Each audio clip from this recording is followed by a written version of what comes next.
So I'm going to use our term Nancy Bird Walton again. And you'll notice that the advanced search now appears here just underneath the main search bar. But when you click on it, it'll actually ask you to select a category. This is because doing an advanced search across all of the formats has never been a very meaningful search in Trove.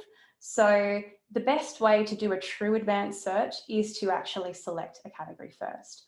I'm going to go into magazines and newsletters just because this is one of our new categories and you may not have seen what's in here before. So it's carried over our keyword into advanced search.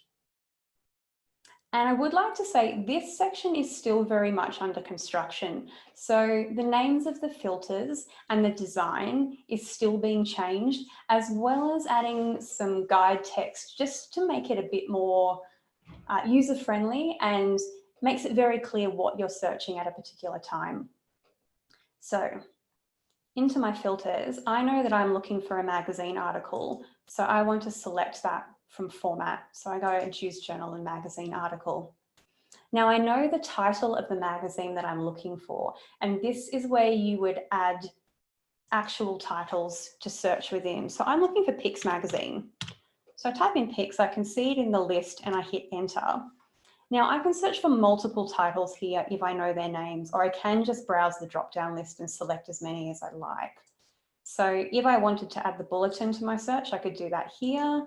Say I wanted to add Pacific Islands Monthly, I could put that in as well. And then I can add as many as I like. And if I decide later I want to take them out, I can just hit the X here and that takes them out. I do only want to search Pics magazine at this time, but this is where you would do your searching for multiple titles and you can add as many as you like.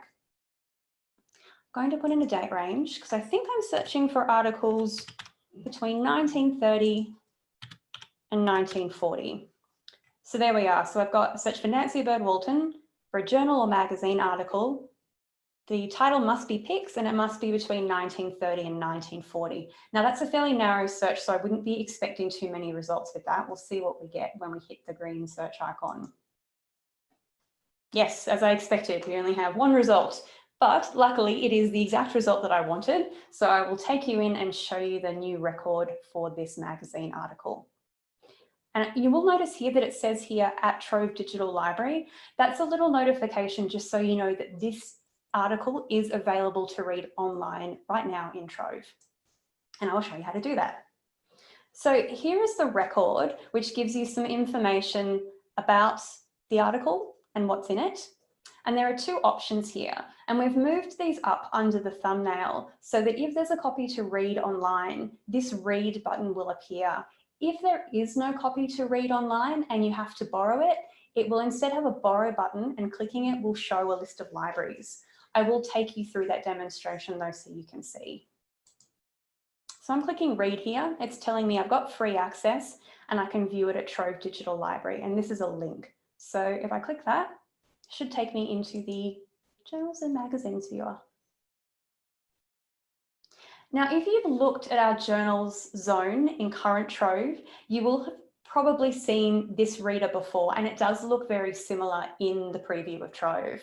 The main difference is that the buttons for navigation, so zooming in and out and having a 2-page layout or a full page layout, they've just moved from the bottom of the screen up to the top. So if I wanted to make a full page layout, I would just do that.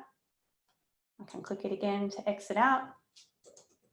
I can read it a bit more like a book and flick through the pages. Take it back to one-page view. And all of the buttons on the left-hand side, again, they may look a little bit different, but they give all of the same information that they give now. So details of the article, copyright and citation information, as well as printing and downloading and also ordering copies. So they are all of the same functions that you would have now.